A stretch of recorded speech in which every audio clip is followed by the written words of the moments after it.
kita akan menjelaskan materi kesetimbangan kimia. Selamat menyaksikan. Oke, di sini saya akan menjelaskan tentang pengertian kesetimbangan kimia. Nah, pengertiannya itu kesetimbangan kimia adalah berbagai reaksi dalam ilmu kimia. Salah satunya adalah reaksi kesetimbangan kimia atau juga dikenal dengan kesetimbangan dinamis. Reaksi kesetimbangan kimia adalah suatu keadaan dalam reaksi kimia ketika konsentrasi produk dan reaktan tidak berubah dari waktu ke waktu. Kesetimbangan ini tercapai ketika laju reaksi ke kanan, reaksinya maju sama dengan laju reaksinya ke kiri, atau reaksi balik dalam waktu bersamaan. Nah, sebagai contoh ini kita ibaratkan dalam perpindahan penduduk dari desa ke desa lain. Kesetimbangan tercapai jika pada waktu bersamaan jumlah penduduk yang pindah dari desa A ke desa B sama dengan jumlah penduduk yang pindah dari desa B ke desa A. Dengan begitu jumlah penduduk di kedua desa tersebut tidak berubah. Reaksi kesetimbangan kimia ini dapat ditulis dengan mencantumkan panah bolak-balik. Panah tersebut menyatakan bahwa reaksi berlangsung dua arah. Reaksi ke arah kanan disebut reaksi maju, sedangkan reaksi ke arah kiri disebut balik, reaksi balik. Nah, di sini ada ciri-cirinya. Ciri-cirinya itu ada pun ciri-cirinya sebagai berikut. Reaksi berlangsung terus-menerus dengan arah yang berlawanan. Reaksi terjadi pada ruangan tertutup, suhu dan tekanan tetap. Laju reaksi ke arah hasil reaksi disebut juga produk dan terletak di sebelah kanan dari persamaan reaksi. Dan ke arah reaksi atau disebut juga reaktan dan terletak di sebelah kiri dan persamaan reaksi. Adalah sama. Tidak terjadi perubahan makroskopis, yaitu perubahan yang dapat diukur atau dilihat. Perubahan mikroskopis atau perubahan tingkat partikel tetap atau berlangsung, semua komponen tetap ada. Oke, sekarang saya akan menjelaskan jenis-jenis kesetimbangan kimia. Berdasarkan wujudnya, kesetimbangan kimia dibedakan menjadi dua jenis, yaitu kesetimbangan homogen dan heterogen. Apakah perbedaan antara dua jenis kesetimbangan kimia tersebut? Yang pertama, kesetimbangan homogen. Kesetimbangan homogen adalah reaksi kesetimbangan kimia di mana zat-zat yang terlibat di dalamnya adalah wujud yang sama. Contohnya, kesetimbangan antara lautan dengan lautan dan kesetimbangan antara gas dengan gas. Contohnya N2G tambah O2G sama dengan 2NOG. Nah, yang kedua, kesetimbangan heterogen. Kebalikan dari kesetimbangan homogen, kesetimbangan heterogen adalah reaksi di mana zat-zat yang terlibat di dalamnya bisa memiliki wujud yang berbeda. Contohnya kesetimbangan antara zat padat dengan gas, seperti CaCO3 seimbang dengan CaCOS ditambah CO2G. Lalu keseimbangan antara gas dengan zat lain, contohnya CO2G plus H2G seimbang dengan COG ditambah H2OL. Lalu ada khusus untuk keseimbangan kimia homogen dan heterogen. Untuk reaksi keseimbangan kimia homogen berlaku rumus seperti ini. Misalnya salah satu senyawa memiliki reaksi gas, maka semuanya juga memiliki adalah gas. Kalau yang heterogen, misalnya salah satu gas, yang lainnya bisa berupa solid, liquid, atau aqueous. Nah, yang pertama itu konsentrasi menurut prinsip Becquerel itu menambah konsentrasi reaktan keseimbangan bergeser ke kanan, produk itu bergeser ke kiri, reaktan konsentrasi yang mengurangi itu bergeser ke kiri, mengurangi konsentrasi produk itu bergeser ke kanan. Contohnya reaksi keseimbangan itu A2 gas plus L2 gas, I2 gas itu bolak-balik 2HI gas. Jika H2 atau I2 itu ditambah I terbentuk jika I ditambah H2 dan I2. Yang kedua itu tekanan dan volume. Hanya tekanan dan volume berkaitan erat karena perubahan volume mengambil tekanan gas dalam sistem tertentu. Jika tekanan bertambah, volumenya dikurangi. Jika tekanan diturunkan, volume ditambah. Contoh, pada reaksi N2 gas plus 3H2 gas bolak-balik 2NH3 gas, jumlah mol gas di reaktan itu sama dengan 4, 1 mol N2 plus 3 mol H2 Jumlah mol gas dalam produk itu jika tekanan terkendali, jika tekanan diturunkan. Contohnya reaksi keseimbangan itu NO2 gas bolak-balik NO3 gas. Jika tekanan bertambah, volume dikurangi. Jika tekanan berkurang, volume ditambah. Selanjutnya ada nomor 3 itu ada temperatur. Ini adalah informasinya. Jadi informasi yang bersangkutan dengan eksperimen tersebut adalah pada temperatur 2 ion CO Cl4 dalam temperatur 2 keberadaan minus 2. Nah, larutan B nya larutan yang terdapat dalam tabung A dimasukkan ke dalam air panas. Nah, yang C larutan terdapat dalam tabung A dimasukkan ke dalam air dingin sama air. Terus selanjutnya berubah konsentrasi atau tekanan menyebabkan terjadinya pergeseran. Keseimbangan tanpa mengubah harga gerakan. Perhatikan pada ini pembentukan COCl4 jadi ion negatif 2 dari COH2O6 dia positif 2 merupakan proses endotermik atau panas dianggap sebagai zat reaksi dan zat hasil reaksi kimia. Dalam reaksi endotherm panas dipertimbangkan sebagai reaksi, sedangkan pada reaksi exotherm sebagai zat hasil. Terus reaksi endo dengan zat reaksi plus panas dengan zat hasil. Reaksi exo zat reaksi dengan zat hasil plus panas. Selanjutnya coba kalian perhatikan reaksi endotherm pada saat temperatur dinaikkan, keseimbangan bergeser ke arah yang menyerap panas. Panas diserap ke arah korban menjadi zat hasil. Dengan demikian, kenaikan temperatur menyebabkan keseimbangan bergeser ke kanan ke arah zat yang hasil. Harga K naik pada keseimbangan di sebelumnya. Pada reaksi endotherm panas yang ditambahkan pada sistem diserap ke arah perubahan zat hasil menjadi zat reaksi. Keseimbangan bergeser ke kiri dan harga K turun. Sekarang lanjutkan C, asas C cara clear.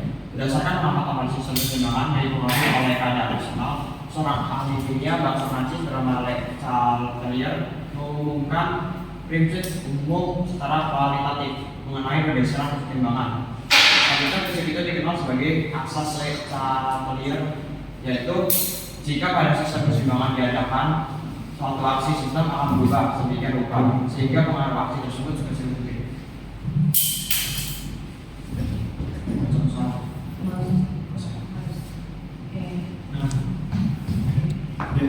Iya. Oke, selanjutnya saya akan menjelaskan pengaplikasian keseimbangan kimia dalam kehidupan sehari-hari. Oke, contoh yang pertama adalah peraturan pH darat. pH darat dipertahankan sekitar 7,4 oleh larutan penyangga, misalnya H2CO3 pas mendarat mengandung gas CO2 untuk pasangan asam pembasa konjugasi antara asam karbonat H2CO3 dengan ion hidrogen H+ untuk mempertahankan pH. Apabila darah bersifat basah, jumlah ion H+ akan berkurang karena diikat oleh ion OH- basah sehingga keseimbangan bergeser ke arah kanan. Apabila darah bersifat asam, keseimbangan bergeser ke kiri karena ion H+ dari asam menambah konsentrasi ion H+ pada H2CO3. Oke, contoh yang kedua adalah siklus oksigen dalam tubuh.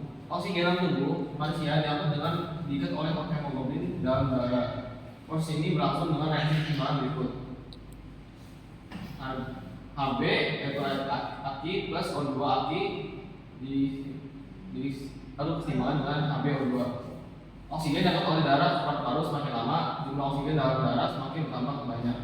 Di dalam paru-paru, keseimbangan bergeser ke kanan, keseimbangan akan bergeser ke kiri apabila oksigen berada dalam jaringan. Keseimbangan ke kiri menghasilkan oksigen yang digunakan untuk proses pembakaran. Oke, selanjutnya yang terakhir keseimbangan dalam mulut. Selain dalam darah dan dari tubuh, keseimbangan juga terjadi dalam mulut. Sebab lapisan ikan gigi mengandung senyawa kalsium hidrokasipatit. Ketika kamu makan makanan yang mengandung asam, ion H+ dalam makanan akan mengikat ion OH- dan PO4-3-. Pengikatan tersebut menyebabkan konsentrasi OH- dan PO3- berkurang sehingga reaksi bergeser ke kanan dan konsentrasi Cl5PO4-3OH berkurang. Hal inilah yang menyebabkan lapisan ikan gigi besar sehingga menimbulkan sakit gigi. Oke, sekarang saya akan menjelaskan tentang keseimbangan berdasarkan konsentrasi atau kita akan para pengenal dengan arti potensial KC. Nah, kita diberikan satu reaksi kesetimbangan, yaitu ada PA, PQRS sebagai koefisien, sedang PA plus QB setimbang dengan FC plus FC. Sebagai PQRS dan PQRS adalah koefisien. Nah, untuk menghitung harga ketetapan timbangan berdasarkan konsentrasi, kita menggunakan rumus ini. Jadi untuk di atasnya kita menggunakan sebagai reakan, itu berarti C dengan dipangkatkan oleh koefisiennya sendiri, dan seterusnya untuk D dipangkatkan oleh koefisiennya sendiri, yaitu S. Untuk A-nya itu diper dulu, nanti A dipangkat dengan P, lalu B dipangkatkan dengan Q. Oke, untuk menggunakan rumus KC ini ada beberapa catatan penting untuk sebelum kita menggunakan rumus ini. Nah, pertama kita yang bisa dimasukkan ke rumus KC itu hanya zat-zat yang berfungsi larutan atau aki dan yang gas saja. Jadi yang solid, liquid itu tidak termasuk di dalam rumus KC ini. Nah, contoh misalnya ini ada reaksi N2 gas, 3H2 gas ketimbang dengan 2NH3 gas. Nah, untuk harga ketetapan kesetimbangannya adalah KC sama dengan NH3 dipangkatkan 2. Selanjutnya ada N2 sebagai reaktannya, N2 dipangkatkan 1 karena koefisiennya 1. Lalu ada H2 yang koefisiennya 3 sehingga dipangkatkan 2. Oke, untuk selanjutnya itu ada reaksi solid. Ada reaksi solid-solid dan gas. Ada CaCO3 solid, ada CaO solid, dan ada CO3 gas. Nah, untuk rumus ini, untuk rumus KC kita hanya bisa menggunakan salah satu yang merupakan gas. Jadi selain gas dan aqueous itu tidak bisa dimasukkan ke rumus KC ini. Jadi sehingga KC-nya hanya CO2. Oke, selain itu ada catatan kedua, jika K1 atau KC-nya hasilnya lebih besar dari 1, maka hasil yang terbentuk lebih dari reaksi yang besar. Jadi dari grafik ini, hasil reaksi tersebut lebih banyak daripada reaksi yang tersisa. Terus kalau misalnya jika K itu lebih kecil daripada 1, maka hasil yang terbentuk lebih sedikit dari reaksi yang sisa. Misalnya dari grafik ini grafik laju reaksi. Jika K-nya lebih dari 1, maka hasil reaksinya akan lebih baik daripada reaksinya. Kalau dia lebih kecil daripada 1, maka reaksinya itu lebih banyak daripada hasil reaksinya. Oke, untuk yang keempat itu ada harga L dipengaruhi oleh suhu. Sehingga kalau misalnya suhunya tetap, pasti harga K-nya akan tetap. Tetapi ketika suhunya berubah, maka harga K akan ikut berubah. Nah, untuk catatan pentingnya, untuk reaksi endotherm, ketika suhunya naik, maka harga K-nya akan naik juga. Tetapi untuk reaksi exotherm, ketika suhunya dinaikkan, harga K-nya malah turun. Nah, yang terakhir, catatan yang terakhir yang penting juga, ketika kita mau membalik suatu reaksi, maka K itu akan kita seper dengan K yang pertama, K1. Kalau reaksinya dikali N, maka K1 dibangkitkan dengan N. Jika reaksi akan dibagi dengan N, maka K1 diakar dengan N. Nah, jika reaksi-reaksi dijumlahkan, maka harga-harga K akan dikalikan. Oke, untuk contoh, ini ada reaksi 2X plus Y setimbang dengan 4Z dengan harga K-nya 0,04. Nah, ketika kita ingin ditanya ini adalah 2Z setimbang dengan X plus Y, dan kita ditanyakan untuk mencari harga K. Nah, pertama kan dari X-Y di kiri dan Z di kanan, kita harus membalik. Jadi kita akan membalik terlebih dahulu. Kita akan mencari harga K ketika reaksinya dibalik. Nah, harga K-nya itu berarti seper dari 0,04, yaitu hasilnya adalah seper 4 kali 10 min 2. Itu baru dibalik. Selain itu juga ketika kita mau mencari 2Z setimbang dengan XY, kita perlu membagi reaksinya dengan 2, sehingga kita harus mempangkatkan semua hasil dari K tadi diakarkan dengan 2. Nah, hasilnya akan menjadi 5. Jadi K setelah K sebelum dibalik dan K setelah dibalik itu akan berbeda, dan kita menggunakan prinsip ini. Oke. untuk contohnya ada soal jika semua data dalam keadaan seimbang diketahui, ada 2 SO3 gas, ada 2 SO2 gas, dan O2 gas. Dan pada saat seimbang terdapat SO3 2 mol, SO2 2 mol, dan O2 1 mol. Jika volume sistem adalah 2 liter, nilai tetapan kesetimbangan reaksi adalah, oke, kita tulis terlebih dahulu reaksi yang terjadi. Ada 2 SO3 gas, setimbang dengan 2 SO2 gas, dan O2 gas. Nah, untuk reaksinya, yang kedua kita harus menulis data dalam keadaan seimbang yang sudah diketahui. Jadi kita tulis terlebih dahulu semua mol yang diketahui di soal. Nah, ini ada 2 mol untuk 2SO3, 2SO2-nya menjadi 2 mol dan O2-nya 1 mol. Nah, yang ketiga, kita harus menentukan konsentrasi atau molaritas masing-masing zat. Nah, untuk menghitung molaritas, kita tinggal membaginya dengan volume. Nah, volume dari soal ini adalah 2 liter, sehingga semua mol ini tinggal kita bagi dengan 2. Jadi untuk 2SO3 konsentrasinya adalah 1 molaritas, 2SO2 konsentrasinya juga 1 molaritas, dan untuk O2 konsentrasinya adalah setengah molaritas. Nah, yang terakhir kita harus membuat rumus AC dan memasukkan datanya. Dan yang hanya dimasukkan, kita masih menggunakan prinsip yang AC, hanya boleh masukkan fase aqueous dan fase gas. Sehingga karena semuanya ini semua gas, sehingga kita bisa masukkan semua datanya dalam rumus AC. Sehingga bisa dapat kita peroleh SO2 karena dia di kanan, kita taruhnya di atas, SO2 dipangkat 2, O2 dipangkat 1, SO3 dipangkat 2. Lalu kita peroleh hasil 0,5 untuk HC. Ini ada soal kedua. Tadi kan jika semua data dalam keadaan seimbang itu diketahui, itu soal pertama. Nah, itu untuk soal keduanya, kita di pertemuan kasus jika semua data dalam keadaan seimbang itu belum diketahui. Nah, kita ada contoh dalam bejana volume 2 liter dimisahkan 8 mol gas NO2 dan membentuk kesetimbangan berikut, yaitu NO2 gas setimbang dengan 2 NO gas dan O2 gas. Jika pada keadaan seimbang gas O2 sebanyak 2 mol, berapakah harga HC? Nah, pertama seperti biasa kita harus menuliskan reaksi terlebih dahulu, yaitu reaksinya adalah 2 NO2 gas setimbang dengan 2 NO gas dan O2 gas. Lalu kita diketahui 8 mol gas NO2, sehingga kita tulis di sini adalah MBS.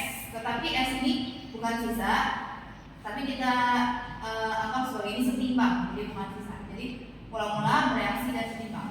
Nah, untuk 8 mol gas ini dimiliki oleh NO2, kita tulis NO2 di sini. Terus kita diketahui juga pada saat setimbang O2 memiliki 2 mol, sehingga kita tulis 2 mol di sini. Terus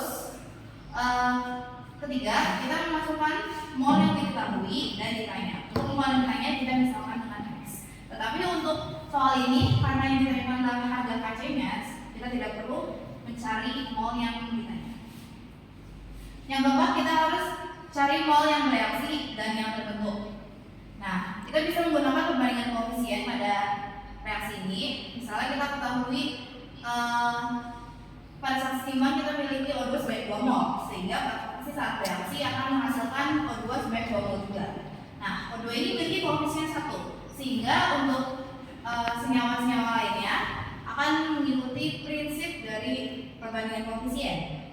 Jadi untuk mol N2NO dia akan 2/1 kali 2, sehingga dia beroleh hasil 4. Dan karena 2N2 memiliki koefisien 2, jadi dia memiliki mol 4 juga. Selanjutnya kita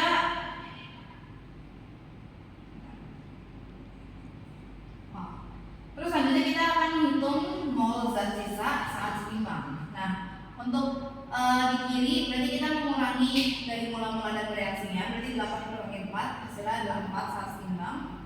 Dan 2NO karena kita tidak mengetahui mol karena dia adalah reakan, sehingga dia menghasilkan 2NO, 2 mol, 4 mol, dan O2-nya seperti yang kita ketahui adalah memiliki 2 mol.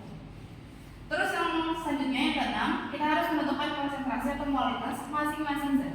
Nah, molaritas itu kita peroleh dari mol per volume. Nah, untuk molaritas dari NO2 kita memiliki mol 4 dengan volume dari bejana adalah 2 liter, sehingga molaritasnya adalah 2. Molaritas NO2 juga sama, NO juga sama, itu 2 molaritas. Dan molaritas dari O2 adalah 2/2, masukkan 1 molaritas. Nah, dan terakhir kita akan masukkan rumus KC dengan masukkan data-data yang sudah kita peroleh tadi menggunakan konsentrasi dari ketiga senyawa yang sudah kita cek tadi. Nah, karena semuanya merupakan massa gas, jadi kita bisa masukkan semuanya ini ke dalam rumus KC. Nah, berarti kita tinggal masukkan molaritas dari NO2, NO kita pangkatkan dengan 2, lalu ada O2 kita pangkatkan dengan 1, dan NO2 kita pangkatkan dengan 2, sehingga kita mendapatkan hasil konsentrasinya atau harga K-nya menurut konsentrasinya adalah 1. Nantinya. Oke, hari ini kita akan belajar tentang keseimbangan, lebih tepatnya tekanan parsial dan juga keseimbangan disosiasinya. Untuk pengenalan, untuk keseimbangan yang melibatkan fase gas atau G, terdapat keseimbangan sering dinyatakan sebagai tekanan parsial Kp. Jadi di dalam suatu reaksi Kp itu hanya melibatkan fase yang berbentuk gas. Jadi selain fase gas itu kita tidak hitung. Jadi hanya fase gas saja. Pada saat gas terdiri atas campuran berbagai gas, tekanan total gas merupakan jumlah masing-masing gas penyusun. Contohnya, udara terdiri atas nitrogen, oksigen, karbon dioksida, argon, dan uap air bertekanan 760 mm Hg. 760 mm Hg itu adalah tekanan totalnya yang merupakan jumlah tekanan masing-masing gas penyusunnya. Jadi jumlah dari masing-masing gas penyusunnya ini adalah 760 mm Hg. Next. Di tekanan parsial ini nanti ada hubungannya dengan gas ideal, hubungan dengan mol gas, dan temperatur absolut sesuai dengan persamaan gas ideal. Mana gas ideal itu adalah PV sama dengan N kali R kali T, di mana P itu adalah N per V kali R kali T. Karena N per V itu adalah C atau konsentrasi gas, maka kita bisa memanipulasi aljabarnya. Jadi P sama dengan C kali R kali T. P itu adalah tekanan yang dimana satuannya ATM, N itu mol, massa per mR, dan R ini adalah suatu takaran gas umum 0,082 liter ATM per Kelvin per mol, dan T itu adalah suhu. Suhu itu satuannya Kelvin. Untuk tekanan parsial ini, untuk reaksi yang seperti ini dapat dinyatakan sebagai Kp itu sama dengan tekanan C PC dengan pangkatnya adalah koefisien dari C. Jadi ini C kecil, ini C gede. Jadi jangan dibalik. Terus tekanan D dengan pangkatnya juga sama, koefisien dari D-nya, D kecil, dibagi tekanan A dengan pangkatnya itu koefisien dari A juga sama, tekanan B dengan pangkatnya yaitu koefisien dari B. Sehingga untuk mencari tekanan parsial dapat digunakan persamaan berikut. Jadi tekanan dari produk dipangkatkan dengan koefisien masing-masing dari zatnya per reaktan. Tekanan dari reaktan ini dengan pangkatnya itu adalah koefisien setiap masing-masing zatnya. Ini ada lagi tentang keseimbangan tekanan parsial untuk reaksi berikut. Ini tadi kita sudah menghitung ini. Sekarang untuk PA, PB, PC, PDG itu sendiri adalah dengan mol A. Misalnya kita menghitung tekanan A, mol A itu dibagi mol total dikali tekanan totalnya. Itu juga dengan PB, PC sama. Jadi molnya berapa per mol total dikali tekanan total. Ini ada hubungan Kc dengan Kp. Nah, dari persamaan gas ideal PV sama dengan nRT diperoleh P itu sama dengan N per V kali R kali T. Karena N per V adalah konsentrasi gas, maka dapat ditulis P sama dengan, ini adalah bentuk tanda kurung, ini adalah konsentrasi gas dikali R kali T. Misal kita ada reaksi seperti ini.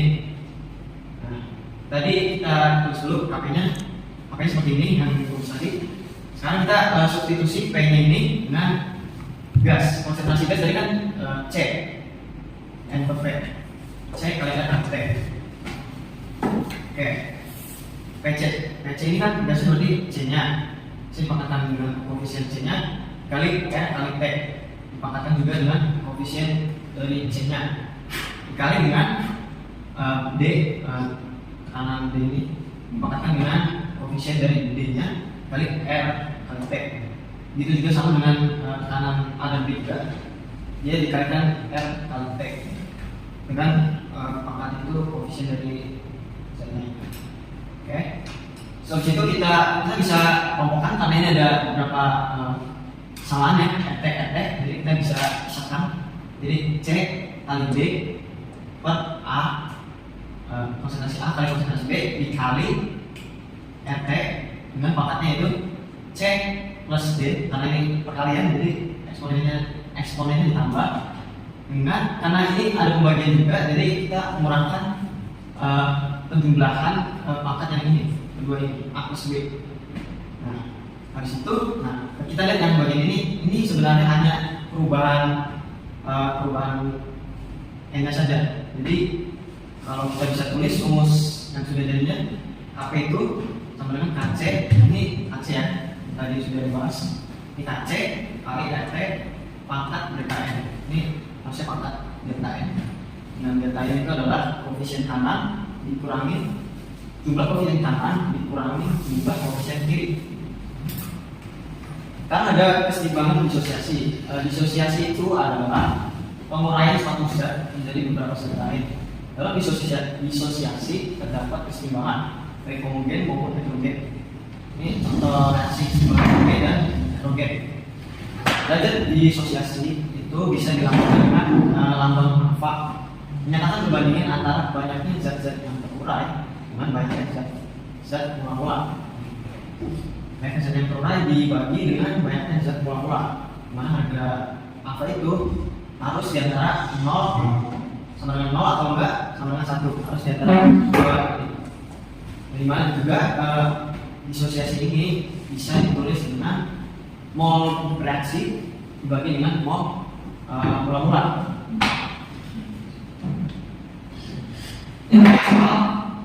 Soalnya sebagai berikut, dalam wadah 1 liter dimasukkan 4 mol zat A dan 5 mol zat B menurut kesamaan reaksi. Ini reaksinya. Jika pada keadaan seimbang terdapat 2 mol zat C. Jadi terus dulu EBS-nya berikan 4 mol zat A, 5 mol zat B karena kita C itu tidak bereaksi. Terus untuk bereaksinya kita pakai perbandingan koefisien. Jadi 1 banding 1 kali 1 banding 1 kali 2, jadi 2 mol. Juga sama 2 banding 1 2 per 1 kali 2, jadi 4 mol. Oke. Karena terdapat 2 mol zat C, berarti yang bereaksi juga 2 mol. Terus kita dalam keadaan seimbang tinggal dikalikan aja. Otomatis ini kan berkurang. Ini sisa 2 mol, seimbang 2 mol. Ini seimbangnya dalam keadaan 1 mol dan ini tetap 2 mol. Terus juga tadi ini ada informasi tambahan, volume 1 liter dalam wadah 1 liter dan tekanan totalnya itu 10 atm. Menghitung parsialnya itu tinggal pakai rumus yang tadi, PC dengan pangkatnya itu koefisien C-nya karena ini 1 ya, 1. Terus per PA-nya itu koefisien 1, jadi dipangkatkan dengan 1. Dan PB karena 2B koefisien 2, jadi dipangkatkan dengan 2.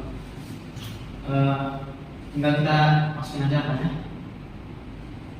Oh sebentar, kita hitung PC dulu. Ini baru yang kita hitung. PC dulu, mol C, ini mol C itu adalah 2 mol dibagi mol total. Mol totalnya kita tinggal masukkan aja 2 tambah 1 tambah 2. Mol totalnya 2 per 5 kali total, jadi total 10. Sama dengan 4 atm. Itu juga dengan PA 2 per 5 dari 2 mol A itu 2 dan tekanan total mol totalnya itu adalah 5 dikali tekanan totalnya 4 dan itu juga dengan B 1 per 5 kali 10 sama dengan 2 atm. Habis itu kita langsung masukkan sini rumusnya. Ini PC adalah 4 pangkat 1 tetap 4 per PA-nya tadi 4 pangkat 1 dikali 2 dipangkatkan dengan 2, jadi hasilnya adalah 1/4. Ini ada soal lagi, harga KP untuk 500 derajat Celcius untuk reaksi N2 tambah 3H2 setimbang dengan 2NH3 adalah 1,50 dikali 10 pangkat 5. Berapa harga hasilnya? Sebenarnya ini kenaikan KC cuma berapa? Kita tentukan dulu datanya. Datanya itu adalah koefisien ini produk dikurangi penjumlahan koefisien dari rata. Kan koefisien 1 sama 3. Jadi 2 kurangi 4 sama dengan 2 mol. 2 kurangi 4 min 2 mol. Terus untuk suhunya tadi kan 500, masih dalam derajat Celcius, kita buat dulu ke untuk Kelvin. Kita tinggal tambah 273 sama dengan 773 Kelvin. Terus kita langsung rumusnya, KP itu adalah KC kali FT dipangkatkan dengan delta R. Dan KP-nya sudah kita ketahui, ya sudah diketahui. Terus ditanya KC, terus R adalah 0,02 kali 773 Kelvin dipangkatkan 2 karena dipangkatkan delta-nya. Terus tinggal kita bebas, jadi hasil segini. Ini tinggal dikaliin sehingga hasilnya segini 6,04 kali 10 pangkat 2. Oke, ini soal terakhir. Pemanasan gas SO3 dalam ruangan tertutup pada suhu tertentu menghasilkan O2 sebanyak 20% volume. Itu derajat disosiasi SO3 pada kondisi tersebut. Oke, jawabannya kita hijau dulu sebenarnya. Perbandingan volume menunjukkan perbandingan jumlah masing-masing gas dalam ruangan tersebut. Mula-mula tentu SO3 masih sebanyak 100%, anggaplah 1 mol. Pada keadaan seimbang, jumlah O2 itu sama saja seperti jumlah volume O2 atau 20% atau 0,2 mol. Artinya jumlah yang dihasilkan juga sebanyak 0,2 mol. Berdasarkan perbandingan koefisien Z ketika setara adalah, maka jumlah SO3 dan SO2 reaksi adalah 2 kali jumlah O2, itu 2 kali O2 mol sama dengan 0,4 mol. Jadi akan tabel awal reaksi dan kesimbangannya. Awalnya itu 1 mol, karena kesimbangannya ke kanan, jadi otomatis ini berkurang. Maka yang kedua ini tambah. Terus kesimbangannya ini tinggal ditotalkan saja, 1 kurangi 0,4 jadi 0,0 mol. Ini tetap yang kedua 0,4 0,2. Sehingga kita menghitung disosiasinya dengan ini. Banyaknya zat elektrolyte dibagi dengan banyaknya zat molekular. Itu 0,4 dibagi 1,0 sama dengan 0,40. Terima kasih sudah menyaksikan. Tuhan Yesus memberkati.